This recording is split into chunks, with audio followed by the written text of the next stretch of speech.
Bienvenue à ce webinaire dans le cadre du Business Booster Forum 2021. Je m'appelle Sylvie Kranen, je suis la directrice de la CCI France Pays-Bas et comme vous savez sans doute, la CCI France Pays-Bas accompagne les entreprises françaises dans leur développement dans notre pays. Si vous voulez en savoir plus, n'hésitez pas à demander à soit mon collègue Florian Carquilla, qui est présent aujourd'hui aussi, ou moi-même, après ce webinaire. Parce que le thème d'aujourd'hui n'est pas l'implantation aux Pays-Bas, mais c'est plus intéressant encore, c'est l'agrotech. Et plus spécifiquement, c'est la ferme verticale, une révolution agricole grâce aux lampes LED. Je suis très fière de nos intervenants d'aujourd'hui que je vais vous présenter par ordre d'intervention. Tout d'abord, Monsieur Martijn Wijtens, conseiller agricole à l'ambassade des Pays-Bas à Paris, et ce, depuis le mois d'août 2020. Martijn est vétérinaire de formation à l'université d'Utrecht. Il a fait un doctorat de recherche en épidémiologie vétérinaire avant de joindre le ministère de l'Agriculture à La Haye en 1996. Et depuis, il a travaillé à La Haye, entre autres dans la santé animale, la sécurité alimentaire et la production animale et végétale, et à Bruxelles aussi pour la Commission européenne. Et Martijn va vous parler aujourd'hui de la vision néerlandaise de l'agriculture durable, aussi appelée agriculture circulaire. Mais pas avant que je vous ai présenté notre autre expert, Madame Céline Nicol, qui va vous présenter les avancements technologiques et les enjeux de cette véritable révolution agricole.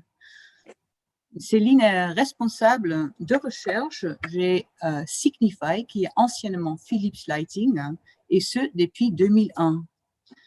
Ça fait depuis 12 ans que Céline fait exclusivement de la recherche spécialisée pour l'horticulture sur les capteurs, les techniques de production et la physiologie des plantes. Elle est responsable actuellement pour le R&D sur les recettes de production pour les fermes verticales et le cannabis médical. Elle est responsable de projets pour les différentes universités. Entre autres, elle supervise les masters et les thèses en collaboration avec Wageningen University. Et last but not least, nous avons avec nous Jacco de Graaf, qui travaille dans l'industrie horticole française depuis 20 ans et depuis un peu plus de 3 ans pour Signify en France. Il est responsable pour la vente des lampes LED horticoles pour toute la France via un réseau d'installateurs. Il pourra répondre à vos questions à la fin de la session, qui peuvent d'ailleurs être posées dès maintenant dans la session Q&A. Donc, n'hésitez pas, si vous avez des questions, de les mettre dans le Q&A. Notre programme est assez chargé, donc je ne vais pas tarder et je vais donner la parole à Martijn Wijtens. Merci beaucoup, Sylvie. Merci beaucoup de m'avoir invité. Ça fait un grand plaisir de pouvoir vous raconter quelque chose sur l'agriculture aux Pays-Bas, qui est en fait en pleine transition, comme d'ailleurs en France. L'agriculture dans toute l'Europe, en fait, est en transition vers un modèle plus écologique. Et aux Pays-Bas, le modèle est appelé agriculture circulaire. On utilise le mot kringlooplandbouw, c'est le mot hollandais pour dire la même chose. C'est une agriculture circulaire et le ministère de l'Agriculture a développé une vision pour cette nouvelle forme d'agriculture. Et la vision est appelée agriculture, nature et alimentation des liens précieux et indissociables, ce qui veut dire que c'est une vision intégrée, agriculture, nature, alimentation. Alors, la prochaine slide vous fait voir ce que je vais vous raconter, une petite introduction, où en sommes-nous, les grands défis agroécologiques, etc., vers une agriculture circulaire, de la stratégie à la mise en œuvre, parce que c'est bien d'avoir des théories, mais c'est la pratique qui compte, et l'accord sur le climat. Alors, quelques chiffres sur l'agriculture des Pays-Bas. Alors, la surface agricole utile est d'1 790 000 hectares. En fait, ça a diminué depuis 2000 parce que, bien sûr, aux Pays-Bas, comme en France, les villes s'agrandissent, donc la surface agricole diminue. Comme d'ailleurs le nombre d'exploitations. Le nombre d'exploitations est à 54 000 et en fait, il y en avait encore 97 000 en 2000. Ça veut dire qu'il y a une très grande concentration dans l'agriculture. C'est encore aujourd'hui aux Pays-Bas des entreprises familiales et spécialisées. 18 000 en lait, 18 000 en grande culture, 4 300 en porc, 3 500 céristes. L'agriculture emploie 170 000 personnes et les exportations sont à 88 milliards d'euros. En fait, les Pays-Bas sont le deuxième pays exporteur agricole du monde, après les États-Unis, donc avant la France. Ça veut dire que la production hollandaise est énormément dirigée vers l'exportation. C'est sûr que le marché intérieur est beaucoup plus petit qu'en France, par exemple. On n'a que 17 millions d'habitants, donc ça fait qu'il y a moins de consommateurs hollandais et par contre, on exporte. Une forte contribution à l'économie des Pays-Bas. Prochaine slide. Alors, où en sommes-nous? En fait, les Pays-Bas sont connus pour des filières très, très efficaces, misant sur la réduction des coûts et des économies d'échelle. Donc, une très grande compétitivité aussi. Ça fait que nos produits sur le marché international arrivent très bien à se maintenir, même si nos exportations vont surtout vers l'Union européenne. Disons que l'Allemagne est le premier pays pour nos exportations, la Belgique le deuxième, le Royaume-Uni après la France. Mais il faut aussi dire que ces filières efficaces, cette production efficace va au détriment des marges des exploitations agricoles. Donc, les producteurs ne gagnent pas beaucoup, c'est-à-dire les marges sont assez limitées. Et l'impact sur la biodiversité, l'environnement, la qualité de l'eau et les paysages est quand même très grande. Et ceci n'est pas tenable. Il faut vraiment changer. D'ailleurs, le fossé entre les citadins et les agriculteurs devient de plus en plus grand. L'agriculture est vue comme un secteur qui pollue et qui a un effet négatif sur la biodiversité. Donc, il faut changer, c'est clair. Alors, quels sont les défis? Bon, d'abord, une réduction drastique des émissions de gaz à effet de serre. Il y a bien sûr l'accord de Paris, on le sait, on travaille tous sur la réduction des gaz et l'agriculture aux Pays-Bas contribue quand même beaucoup à ces émissions. On va devoir devenir plus économe avec les ressources, c'est-à-dire utiliser mieux ce qu'il y a comme déchets, etc., pour recycler ça dans l'agriculture. Le gaspillage alimentaire, qui, comme d'ailleurs en France, est quand même assez grand, doit être réduit. Mais pour qu'on ait une agriculture au futur, il faut bien sûr que les revenus soient corrects. Donc, les revenus sont à améliorer. Là aussi, une parallèle avec la France, on vient d'avoir la négociation en France entre les producteurs et les supermarchés, etc. Les mêmes choses se passent aux Pays-Bas. Et, disons, en général, il faut une synergie entre agriculture et nature. C'est ça ce qu'on veut atteindre. Alors, d'une ambition vers les objectifs. Alors, l'ambition, c'est cette agriculture circulaire qui, d'ailleurs, ressemble pas mal au modèle agroécologique qu'on a en France. La philosophie centrale en France, c'est l'agroécologie. Et bien, l'agriculture circulaire qu'on a aux Pays-Bas, qu'on aimerait développer, ressemble beaucoup à cette agroécologie. Il faut renforcer la position des agriculteurs. Il faut améliorer l'appréciation des produits alimentaires, c'est-à-dire moins de gaspillage et aussi des produits de plus haute qualité et un consommateur qui dépense plus sur cette alimentation. améliorer l'image de l'agriculture, renforcer le lien entre l'agriculture et la nature. On veut une balance, on veut une agroécologie, on veut un système qui soit bien balancé. Les productions animales sont probablement le plus grand défi parce que les productions végétales sont déjà plus en balance avec la nature, tandis que les porcs, les poulets qu'on a aux Pays-Bas, ça produit quand même pas mal d'engrais, etc. Et il va aussi falloir revoir la stratégie à l'international. En ce moment, les Pays-Bas exportent énormément, mais des produits, disons, d'une qualité très correcte, mais pas nécessairement une valeur ajoutée suffisante. Donc, on veut évoluer vers une exportation avec une valeur ajoutée plus grande et aussi une exportation de non seulement des produits, mais aussi de la technologie, la connaissance, etc. Donc, par exemple, plus de matériel pour faire des serres à la place des tomates. Donc, plus les tomates elles-mêmes, mais les matériels pour les serres. Alors, les orientations qui sont prises en compte, eh ben, c'est des orientations très importantes.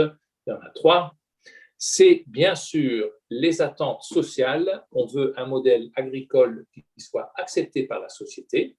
Et la société, c'est très politique en ce moment. Hein. On a des élections, en fait, ce mois, dans des jours même. Et l'agriculture est un thème très important parce qu'on a vu que pendant les années passées, il y a eu trop de pression entre l'agriculture et l'environnement. Un agrocomplexe innovant, ça c'est vraiment très important. Il faut savoir que notre université de Wageningen est probablement l'université agricole la meilleure du monde, et je le dis sans gêne, parce que c'est reconnu aussi dans les statistiques américaines, etc. Donc on a la meilleure université du monde. On a une recherche très performante qui est très innovante aussi. Et on ne veut pas retourner à un modèle, disons, rustique. On veut garder une agriculture absolument de pointe, absolument innovante, mais en balance avec l'environnement. Donc, le respect des limites environnementales, c'est la 3e orientation absolument importante parce que sans respect pour ces limites environnementales, on sait que tôt ou tard, il n'y aura plus d'agriculture. Alors, l'agriculture circulaire, en principe, c'est pour 2030, c'est ce qu'on s'est dit dans cette vision. Et ce qui est important, c'est qu'on veut opérer plus à l'échelle locale qu'auparavant. Là aussi, une parallèle avec la France, hein, la souveraineté alimentaire, c'est ce que dit M. de Normandie, le ministre de l'Agriculture, être moins dépendant des importations de pays tiers, par exemple pour le soja, donc développer des sources de protéines aux Pays-Bas et donc être plus à l'échelle locale.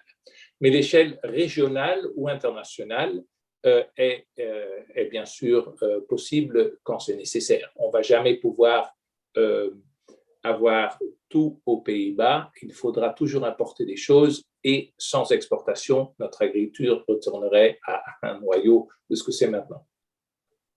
Meilleure valorisation des déchets, des sous-produits. Alors, par exemple, la betterave, comme exemple, on utilise les betteraves pour faire le sucre, mais les feuilles qui sont sur ces plantes, on les utilise pas assez en ce moment et on voudrait donc les valoriser en les utilisant comme nourriture animale. Même chose pour les sous-produits de la chaîne agroalimentaire. Tout ça, on veut recycler ça au maximum.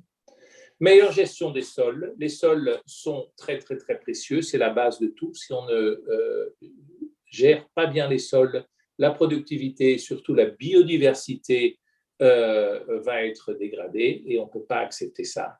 Minimum d'intrants, donc les engrais chimiques, on veut en principe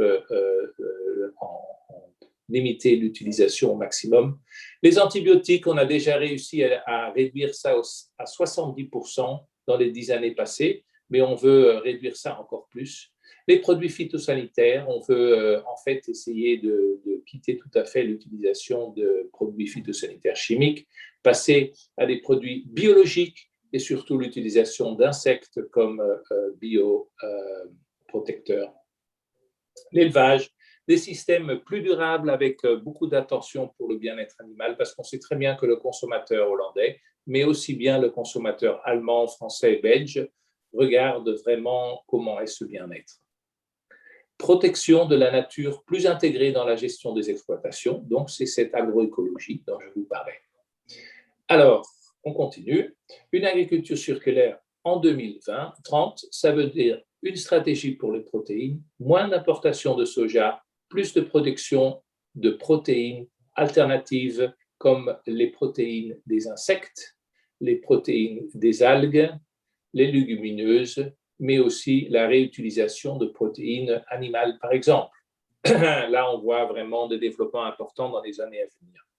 Des circuits courts pour rétablir la confiance entre le consommateur et le producteur. Les circuits courts sont importants, c'est-à-dire livraison du producteur au consommateur directement si possible, ou alors avec un ou deux maillons dans la chaîne. Et ça donne aussi un salaire plus élevé pour le producteur, ce qui est bien sûr important en ce moment où les agriculteurs gagnent peu.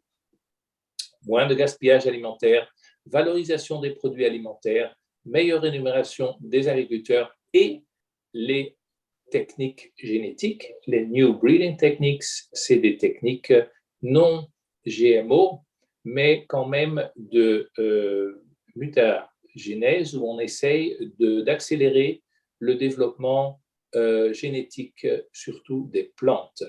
C'est intéressant parce que cette méthode CRISPR-Cas qui est au centre, c'est en fait une méthode qui a été développée par une Française qui vient de recevoir le prix Nobel pour cette technique. En fait, une Française qui ne travaille plus en France, parce qu'en France, on sait qu'il y a beaucoup de sensibilité sur ces sujets-là, même si on ne parle donc pas de GMO, c'est CRISPR-Cas, c'est la mutagénèse sans introduire des gènes extérieurs aux plantes. Alors, un changement important est inévitable et il faut dire qu'il se dessine déjà. On voit déjà que l'agriculture hollandaise est en pleine transition. Donc, on voit les développements que je vous ai décrits. Déjà en pratique, il y a beaucoup d'agriculteurs qui ont déjà un modèle d'agriculture circulaire et on prévoit en fait que ça va se développer de plus en plus dans les années à venir. Le contexte européen est bien sûr important. Comme je vous ai dit, c'est très proche du modèle français. Les Pays-Bas et la France se ressemblent pour ce qui est leur vision du futur de l'agriculture.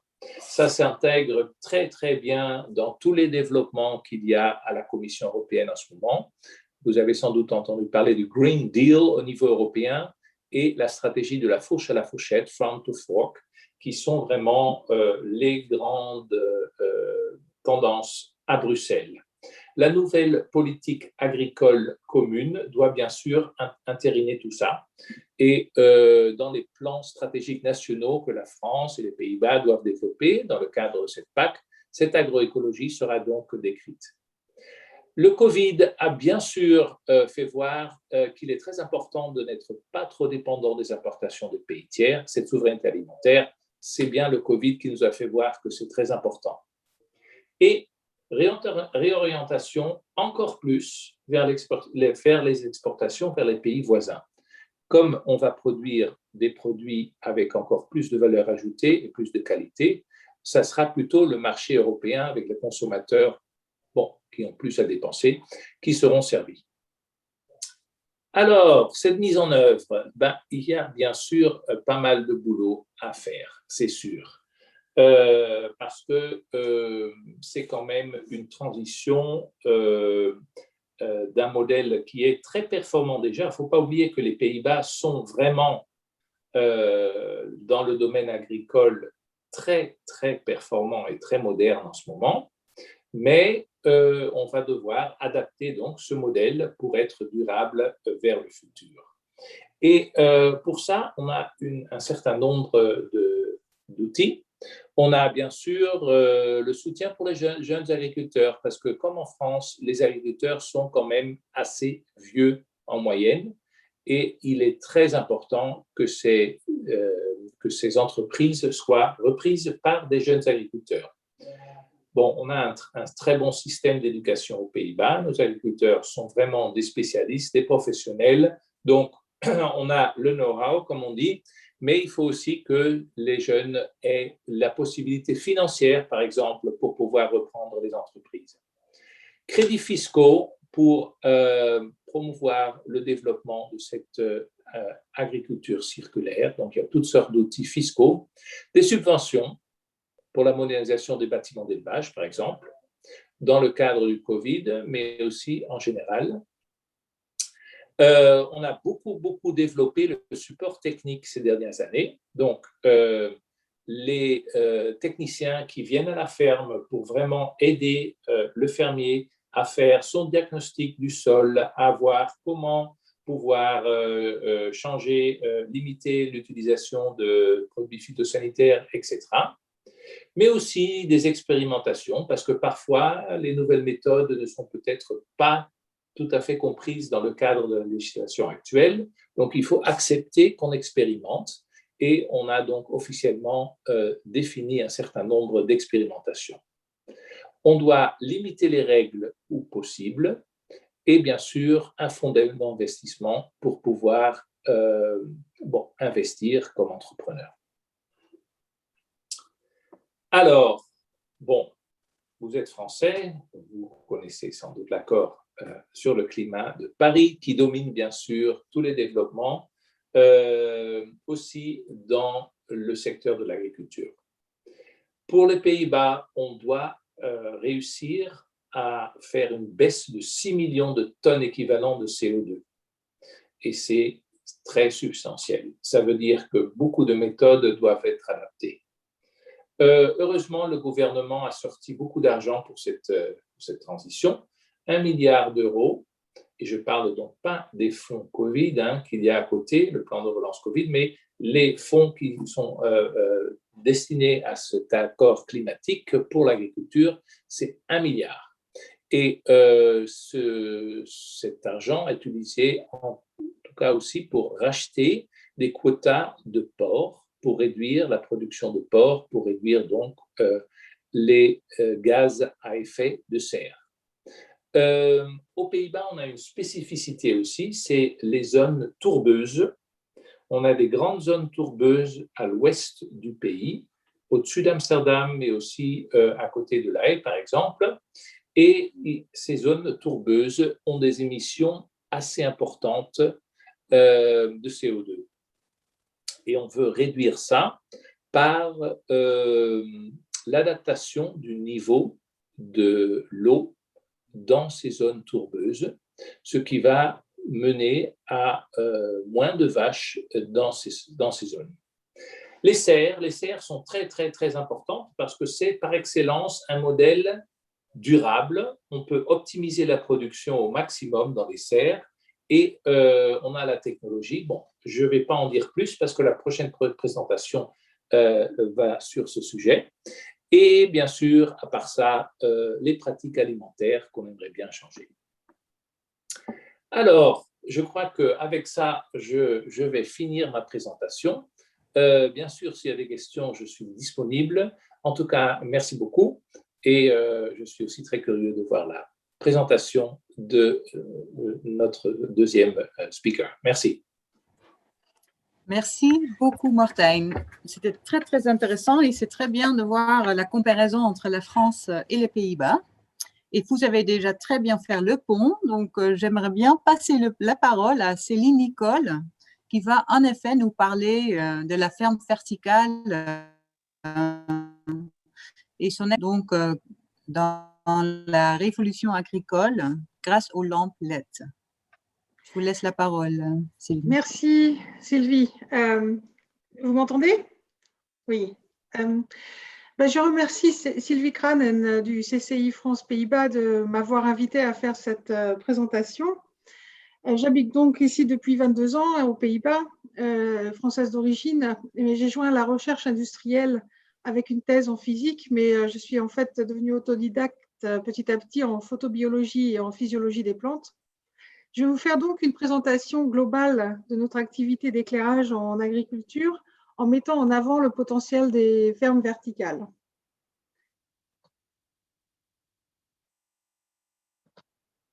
Alors, Signify est le nouveau nom de notre compagnie. Depuis que nous nous sommes scindés de Royal Philips, nos produits sont toujours sous la dénomination Philips, et ainsi que cette présentation. Nous sommes toujours le leader mondial de l'éclairage pour les professionnels, les particuliers et l'Internet des objets. Nous avons 6,2 milliards d'euros de chiffre d'affaires en 2019 et au cœur de notre business est la durabilité, ce qui est très important pour l'agriculture, comme vous l'avez entendu précédemment. La lumière issue de la technologie LED est une véritable révolution pour sa capacité à réduire la consommation d'énergie. Les applications agricoles ont besoin d'un plus grand nombre de flux de photons que toutes les autres applications humaines, si bien que ce n'est que depuis quelques années, avec les grandes améliorations qu'il y a eu en efficacité et en augmentation de la puissance que les LED peuvent fournir, que ces technologies sont devenues intéressantes pour le domaine agricole. Je vais aujourd'hui vous parler principalement de la technologie LED appliquée à la cultivation maraîchère. Cependant, j'aimerais partager avec vous également rapidement certaines autres applications en aquaculture ainsi qu'en élevage animal. Nous avons une importante activité en pleine croissance avec l'éclairage pour les volailles et les propriétés de la lumière perçues par les volailles ont été longuement recherchées par nos photobiologistes. Des recherches récemment à l'université ont montré que la lumière bleue et la lumière verte augmentent la croissance et le développement des oiseaux. Et par ailleurs, on a trouvé aussi que les compositions lumineuses dynamiques dans le temps permettent d'augmenter la productivité, d'améliorer le bien-être animal, améliorer la prise de poids, réduire le stress et réduire les maladies et infections. C'est pas mal, mais les recherches continuent. Et nous avons aussi récemment observé que les volailles sont préférentiellement présentes sous une lumière qui contient de l'UVA. Les recherches ont donc montré qu'il y avait 3 fois moins de corticostérone et un rapport HL 2 fois plus bas, qui est le rapport hétérophile lymphocyte qui, entre autres, signale le stress des volailles. Et ceci donc améliore aussi physiologiquement le comportement des volailles. Ces recherches sont poursuivies actuellement et nous continuons aussi des recherches pas seulement pour les volailles, mais pour l'élevage porcin. Nous avons commencé l'éclairage en agriculture depuis 2012 déjà. La technologie LED est appliquée à la production de poissons en mer ou en piscine. Et dans l'espace restreint où les poissons se développent, la visibilité est très importante pour qu'ils puissent voir la nourriture qui leur est distribuée. La qualité spectrale de la lumière également va améliorer la vision, mais aussi la maturation des poissons, ce qui permet un meilleur rendement avec certains de nos clients. Jusqu'à 30% de rendement supplémentaire avec l'utilisation des lumières a été observé. Les plantes. Les plantes n'ont pas de système oculaire comme le monde animal. Le principe de base est la photosynthèse. La lumière favorise la transformation du dioxyde de carbone et de l'eau en glucose et oxygène. Le rôle principal de la lumière est donc la croissance de la plante, faire de la masse, c'est de l'énergie. Cependant, la lumière a un autre rôle qui est le signalement à la plante de la façon dont elle doit pousser. Si elle doit fleurir ou pas, ou si elle doit s'étirer ou pas, si elle doit changer de couleur, si elle doit faire des racines. Les plantes perçoivent donc la lumière différemment que les humains et sont capables de discerner les longueurs d'onde entre elles. Pour nous, on voit surtout la partie verte du spectre solaire, c'est la vision humaine. Pour les plantes, elles sont beaucoup plus sensibles à un spectre dans le bleu, mais aussi une grande sensibilité dans le rouge. Et nous savons aussi que l'appareil photosynthetique de la plante absorbe principalement dans le rouge. Ceci explique aussi pourquoi, sur les photos que vous pouvez voir des lampes LED horticoles, vous voyez souvent une couleur rose. C'est parce qu'elles sont composées principalement de rouge avec un petit peu de bleu. Et c'est en effet la couleur minimale qu'il faut avoir pour le développement de la plupart des plantes dans toutes les espèces confondues. La perception de la lumière par les plantes dépend fortement du contexte de cultivation et de l'espèce. notre business d'éclairage est basé sur nos 75 ans d'expérience dans ce domaine. Et nous sommes leaders sur ce marché et sommes pratiquement les seuls à offrir non seulement nos produits, mais aussi des conseils détaillés sur les recettes lumineuses basées sur des faits scientifiques. Nous avons 4 segments distincts. Le plus important commercialement est celui des fruits et légumes cultivés en serre. Dans ce segment, les lumières les plus vendues sont pour les tomates. Ensuite, nous avons tout ce qui est la production florale, où dans ce domaine, les roses représentent un marché très important. Les fermes verticales sont en pleine croissance en ce moment, mais parce que la méthode de cultivation est totalement différente que les autres segments, malgré qu'elles fassent aussi de la culture maraîchère en fruits et légumes, elle est séparée de l'autre parce que les produits dans les fermes verticales, les produits d'éclairage sont totalement différents. Mais nous voyons aussi dans les fermes verticales, il y a principalement des cultures de salades et d'herbes, mais en ce moment, on voit une augmentation pour les fraises et les tomates également. Finalement, depuis 2 ans, nous avons un nouveau segment en plein essor, et c'est celui du cannabis à des fins médicales. Celui-ci peut se cultiver en serre ou en ferme verticale, et c'est aussi une plante qui est très, très gourmande en éclairage. Dans tous ces segments, nous avons observé différents niveaux de technologie, plus ou moins compliqués. Souvent, ces avancées technologiques sont liées en fait à l'utilisation de la lumière. Donc, je me propose de vous donner un aperçu des types de cultivation maraîchère qu'il existe actuellement en fonction des différentes valeurs économiques que l'on peut définir pour les producteurs. C'est également pour les Pays-Bas, une évolution en fait historique que vous allez voir où la lumière a joué un rôle particulièrement important. En France, nous sommes habitués à la culture en pleine terre.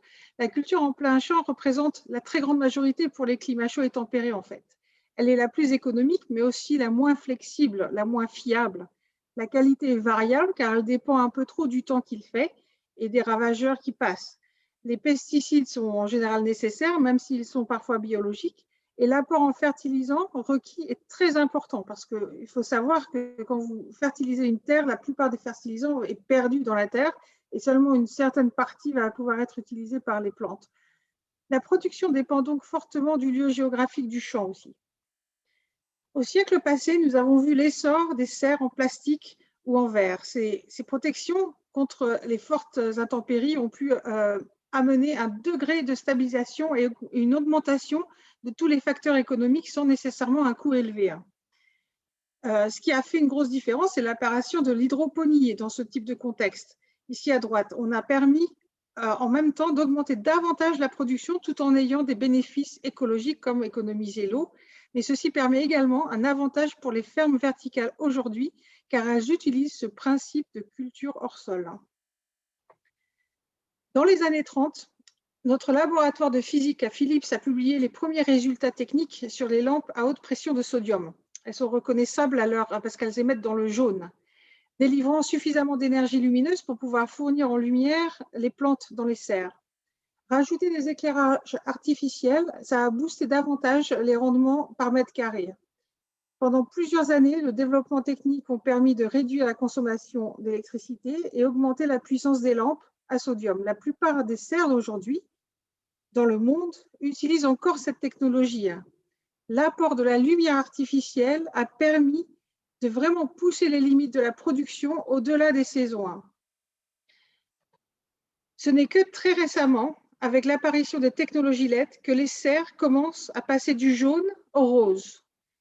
Les premiers clients ont adopté une configuration hybride sodium, LED à 50%, HPS à 50%, mais de plus en plus, les producteurs passent au 100% LED. Ils peuvent ainsi économiser parfois jusqu'à 50% de leur consommation en énergie électrique et augmenter la qualité de leurs produits et leur rendement de production, c'est-à-dire combien de plantes par mètre carré par an ils produisent.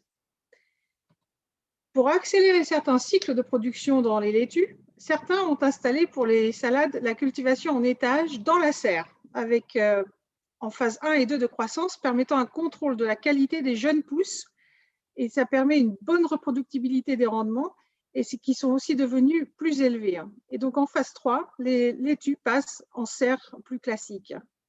Mais le contrôle ultime du rendement, qui implique aussi un investissement plus élevé, et l'indépendance par rapport au lieu géographique de la production, le zéro absolu du pesticide et la meilleure qualité possible ne peut être qu'atteint qu'en éliminant totalement la contribution du soleil et un contrôle plus précis du climat, avec une bonne isolation en fait. Cette façon de cultiver permet également d'économiser 90% d'eau comparée à la culture en pleine terre, et la fertilisation est mieux contrôlée et ne se déverse pas dans l'environnement. Les rendements pour les salades sont les plus élevés qu'il est possible d'obtenir, de 100 à 120 kg par mètre carré sol par an. Je vais donc maintenant vous montrer à quoi ressemble une ferme verticale. Nous avons construit nous-mêmes, il y a 6 ans, 6 mini-fermes sur le High Tech Campus à Eindhoven pour notre recherche interne. Et nous testons continuellement, non seulement la lumière, mais aussi tous les autres paramètres qui sont relevants pour la production. La recette de production en ferme verticale implique un univers totalement clos, si bien que c'est au producteur de définir tous les paramètres de croissance. Une recette de croissance, c'est une série d'instructions précises pour que tous les paramètres, en fonction de l'espèce cultivée et des résultats qui sont escomptés, soient obtenus. L'erreur est de vouloir copier la culture en plein champ traditionnelle. Le producteur doit redécouvrir une nouvelle façon de cultiver. Et nous pensons que vous pouvez pouvoir l'aider sur ce point. Le contrôle climatique en ferme verticale est relativement aisé et il est assez stable. Ceci dit, les choix de température et d'humidité doivent être coordonnés avec l'irrigation, le substrat et la lumière. L'hydroponie est utilisée très fréquemment en ferme verticale et l'art de cultiver les plantes dans l'eau consiste à réduire le substrat au minimum. L'idée est de remplacer la terre par une petite quantité de substrat neutre et stérile et d'apporter les nutriments nécessaires à la plante directement par l'eau. La culture, c'est comme ça en fait que la culture hydroponique est active et la répartition des nutriments et de l'oxygène est bien meilleure car l'eau circule en circuit fermé dans un substrat chimiquement neutre. Et ceci a le grand avantage d'éliminer la principale source de contamination des cultures, et ceci est la raison en fait principale du zéro pesticide dans ce genre d'agriculture.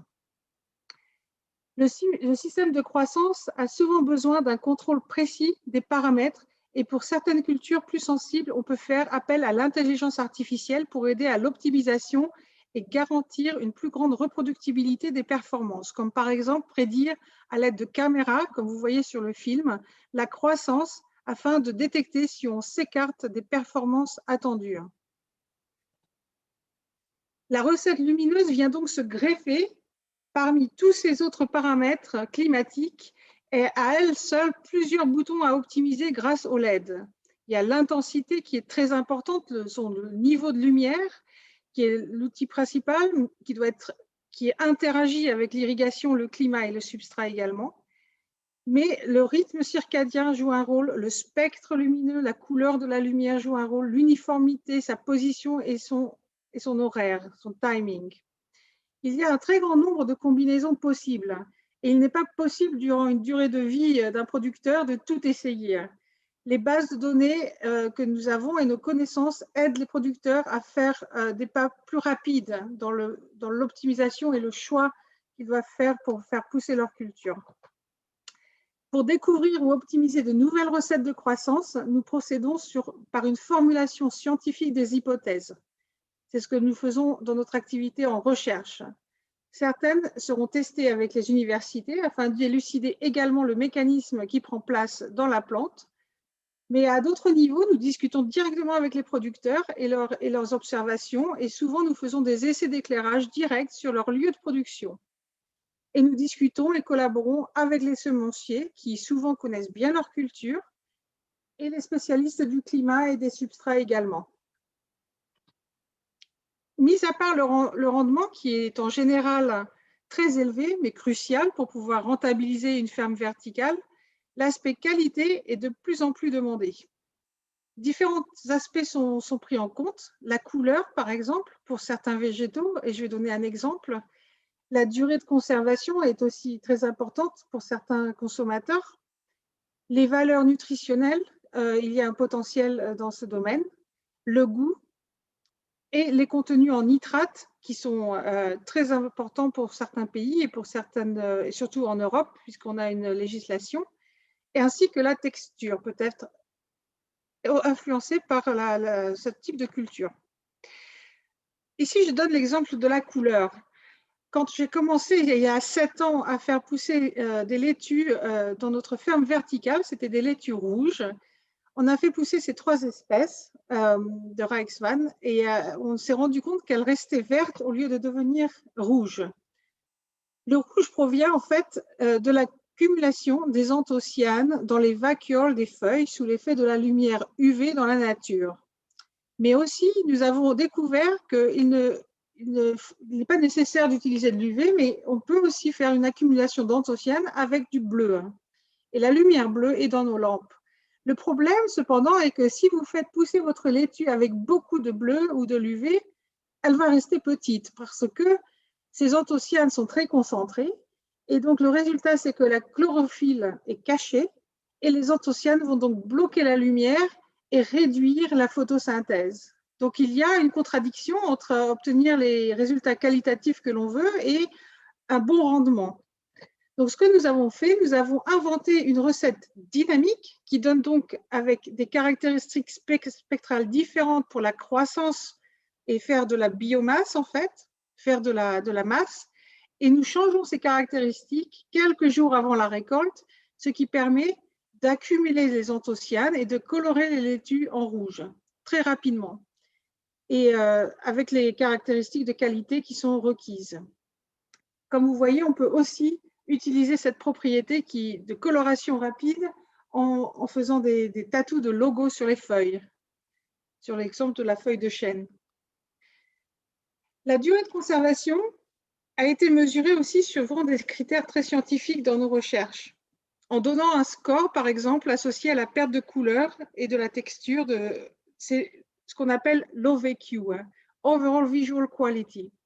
Un score entre 9 et 6 est acceptable pour la vente, alors qu'en deçà, le produit va être jeté. Donc, nous mesurons à chaque fois tout ce qu'on fait pousser dans notre ferme verticale. Nous faisons un test de conservation de cette manière. Et par exemple, on s'est demandé si la lumière et si, par exemple, les propriétés spectrales de la lumière pouvaient influencer la durée de conservation. Et nous avons observé plusieurs choses. Premièrement, nous observons qu'à chaque fois, la durée de conservation est assez longue. Par exemple, 31 jours pour des pousses d'épinards, 26 jours pour la roquette sauvage. Mais ce que nous avons aussi observé, c'est que si on fait certains choix en spectre de lumière, on aura une moins bonne conservation que d'autres choix. Et toute cette connaissance, en fait, est mise dans notre recette lumineuse pour un résultat optimum et pour le rendement et pour la qualité.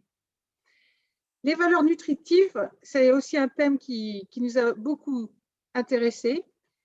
On a notamment fait pousser des roquettes sauvages, donc qui est une sorte de arugula en anglais. Et cette plante a un potentiel et une valeur nutritive qui est déjà assez élevée. On voulait voir si avec la lumière, on pouvait influencer le goût et les valeurs nutritives. Donc, on a utilisé différents régimes lumineux. Et en vert foncé, sur le graphique, vous voyez la quantité de vitamine C en milligrammes par kilo mesurée pour des lumières assez standards pour faire pousser la roquette et pour avoir un bon rendement. Et on a un niveau de vitamine C de 800 mg par kilo, qui est très, très élevé, et qui est beaucoup plus élevé en fait que ce qui est trouvé dans les bases de données officielles pour la salade roquette. Et en fait, nous avons fait aussi un benchmark avec des roquettes top qualité poussées en Italie. Et nous sommes, les roquettes italiennes étaient vers les 700 mg par kilo. Donc, nous sommes dans les bonnes valeurs. Puis, en vert rayé, nous avons essayé un autre régime d'éclairage pendant 3 jours juste avant la récolte, où nous avons réussi à en fait forcer la plante à produire plus de vitamine C et dépasser ses limites. Et nous avons pu atteindre des maximums au-deçà de 1500 mg par kilo, ce qui est plus que n'importe quel fruit que vous pouvez trouver sur le marché en termes de vitamines. Donc, pour un légume, c'est pas mal. Ces résultats montrent en fait qu'il est possible, suivant les espèces qu'on utilise évidemment, de contrôler la vitamine C au final sans décroître nécessairement le rendement de production, et aussi que certaines espèces possèdent vraiment la capacité de produire plus de composants nutritifs. Et non seulement, mis à part la vitamine C, nous avons observé aussi que la vitamine K, par exemple, dans ce cas, et la bêta-carotène étaient augmentées par rapport à leur valeur qu'on peut trouver dans les bases de données. Nous avons fait la même chose sur les tomates, ensemble avec une thèse de l'université de Wageningen, et nous avons vraiment établi que la lumière est à l'origine de la production de vitamine C dans la tomate. Et dans ce cas, nous avons testé plusieurs espèces et nous voyons que certaines espèces répondent vraiment avec une très forte augmentation, alors que d'autres ont une augmentation un peu moindre. Une thèse de Wageningen encore par Dort Larsen est en cours en ce moment, et on regarde la vitamine C dans le basilic cette fois-ci, mais pas à des fins nutritionnelles, mais plus à des fins de conservation. Le basilic est une plante, une herbe tropicale qui est extrêmement chère et prisée sur le marché, mais qui a la fâcheuse tendance à prendre des coups de froid quand elle est mise au frigo, et donc elle devient noire, et donc son temps de conservation est très court. Et donc, on voulait voir si la vitamine C, si on pouvait l'augmenter. Donc, la réponse est oui, nous pouvons augmenter la vitamine C dans le basilic. Et quand on le conserve dans le frigo, la vitamine C va rester élevée par rapport au basilic qui a eu moins de lumière pendant sa culture. Et ça, on a mesuré également son OVQ, donc le temps de conservation a été observé en corrélation, il pouvait aussi être prolongé par, donc il y a les deux phénomènes. Une augmentation de vitamine C correspond aussi ici à une prolongation du temps de conservation de l'herbe. Donc ça, c'est extrêmement intéressant, évidemment, puisque non seulement on a un produit riche en vitamine C, mais en plus, il se conserve plus longtemps. Dans une autre étape, on a aussi examiné le goût et on a fait des tests de goût sur des espèces sauvages qui ont un goût très prononcé et des espèces cultivées qui ont un goût moins prononcé. Et on s'est rendu compte ici aussi que la lumière influence le goût. Donc, on a 3 paramètres.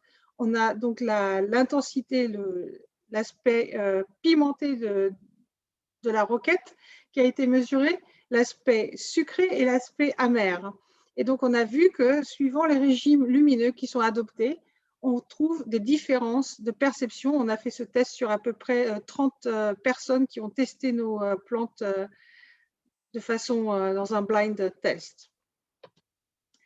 Finalement, la texture était très intéressante à regarder. C'est encore une thèse de l'université de Wageningen qui a fait donc cette expérience. Elle a fait pousser ses salades sur le High Tech Campus dans notre facilité.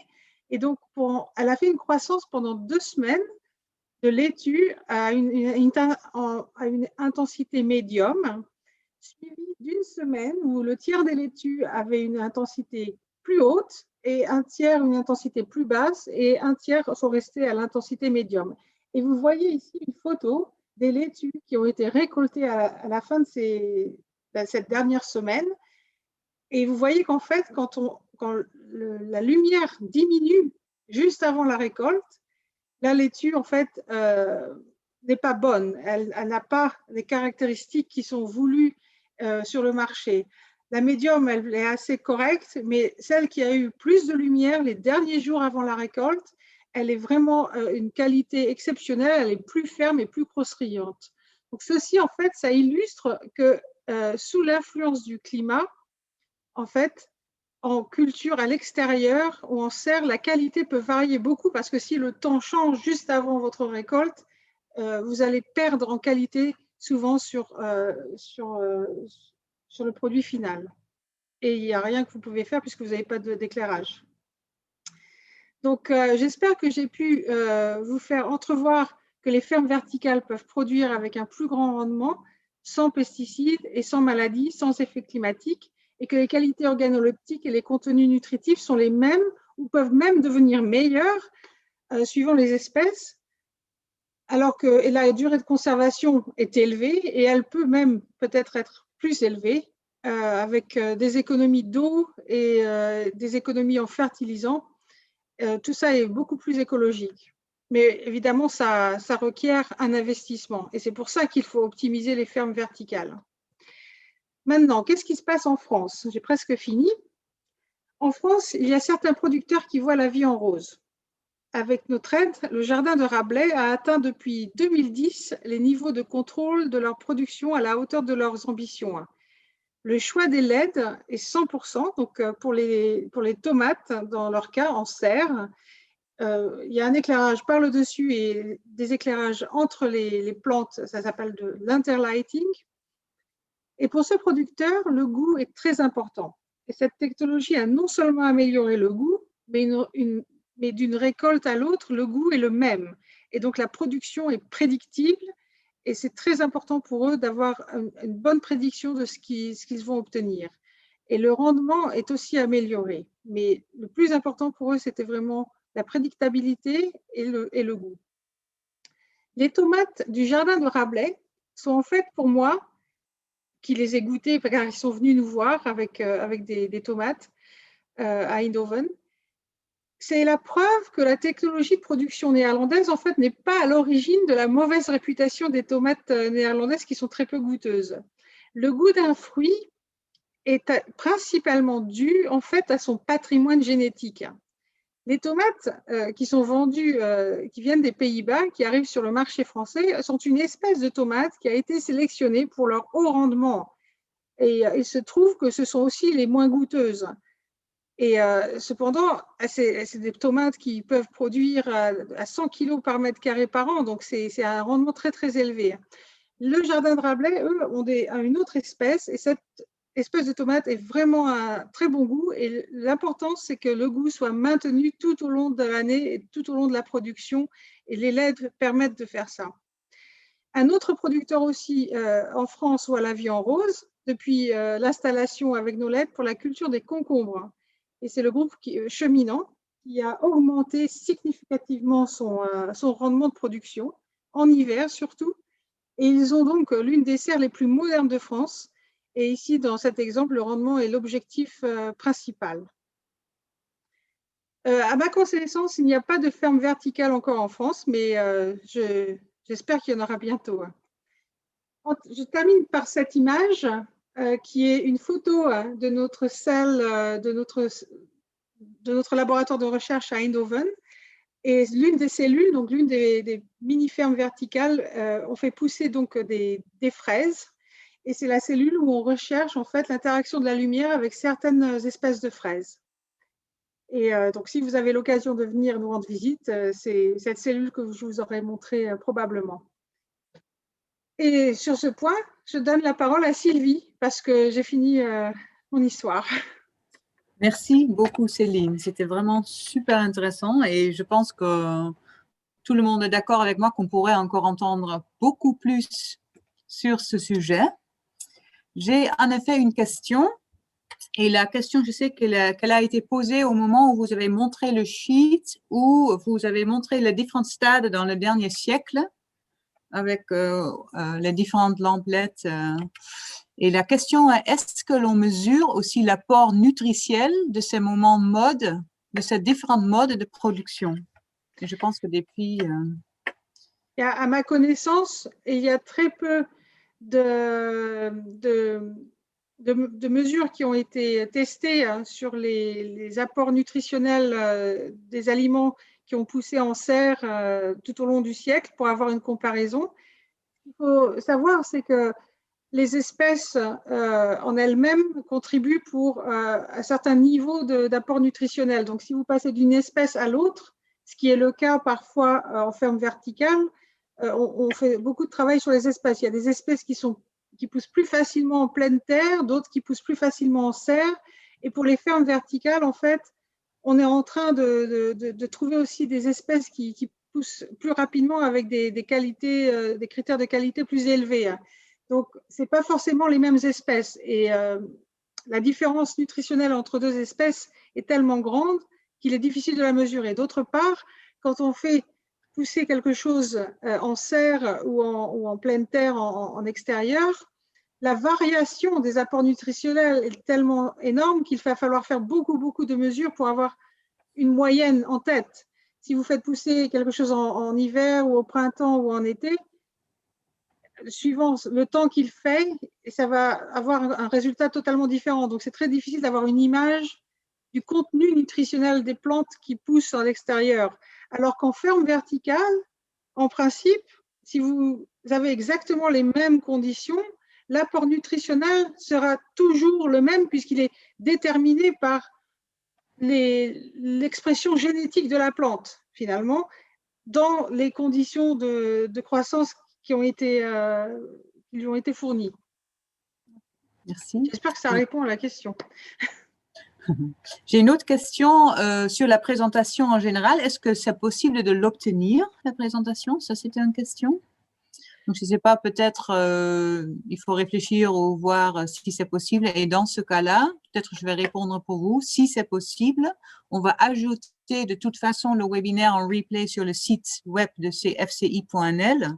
Et si c'est possible d'avoir la présentation, on va ajouter la présentation. Donc, je réponds pour vous. Puis, une autre question. Est-ce que cette technologie est-elle aussi pertinente dans les régions ensoleillées toute l'année? Alors, oui, je suppose qu'il s'agit de la technologie des fermes verticales. Alors, nous avons un exemple en ce moment à Dubaï. On a beaucoup de consommateurs à cet endroit. Et dans les pays très chauds et très ensoleillés, le problème des serres cultivées en pleine terre, c'est hors de question, c'est très difficile.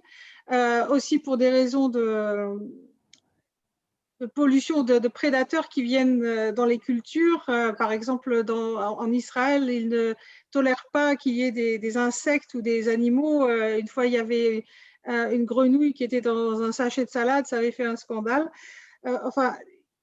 Donc, mis à part ça, dans les pays très chauds, les serres coûtent énormément d'énergie en refroidissement parce qu'il faut refroidir en fait les serres dans les pays qui sont ensoleillés. Oui.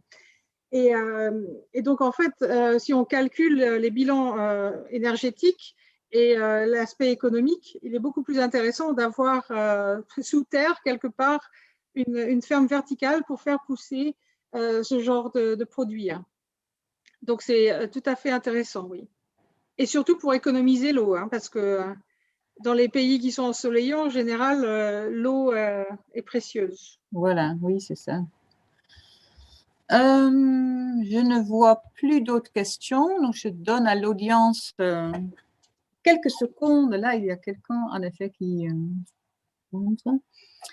À quand le maïs, le blé et le riz en ferme verticale? C'est la question. Alors, en ferme verticale, on peut tout faire pousser, comme je l'ai dit, mais il faut que ce soit rentable. Donc, si c'est pour faire pousser du blé, du maïs et du riz, c'est possible.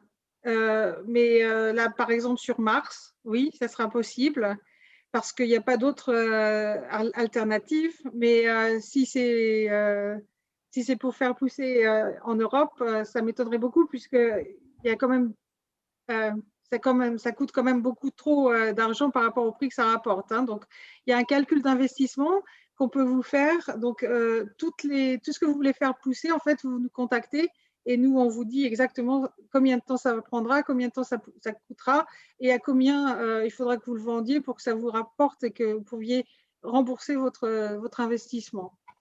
Donc, on fait ce calcul de business case, comme on appelle. Et jusqu'à maintenant, on ne connaît personne qui fait pousser du riz ou du maïs. Okay. Jaco, je me trompe ou pas? Même en serre, je pense que c'est un peu difficile. Alors, que dans des centres de recherche. pour des maisons, pour les semenciers, par exemple, qui font des recherches aussi sur les semences de maïs, de blé, etc. Et en effet, j'ai vendu des luminaires à des laboratoires à côté de Bordeaux pour ça. Aussi des betteraves. Merci. Je vois qu'il est midi, donc on est à la fin de ce webinaire très, très intéressant. Je voudrais remercier Céline, Nicole, Martijn Wijtens d'avoir partagé avec nous votre expertise. Et comme je disais, je pense qu'on peut passer des heures encore à parler de ce secteur tellement intéressant et de ce sujet typique très intéressant de l'agrotech. Je remercie aussi l'audience d'être avec nous aujourd'hui et d'avoir écouté ce sujet. Je vous souhaite déjà bon appétit parce que je crois qu'après les beaux slides avec les belles tomates et salades, on a bien envie aussi de déjeuner. Donc, je vous souhaite non seulement une très belle journée, mais aussi bon appétit. Merci encore Céline, Martijn, Jacco d'être avec nous aujourd'hui et à très bientôt, j'espère. Merci. Merci beaucoup également. Merci Sylvie. Et si jamais il y a des questions qui viennent plus tard, je suis ravie d'y répondre. Merci. Merci. Merci beaucoup. Au revoir. Au revoir. Au revoir.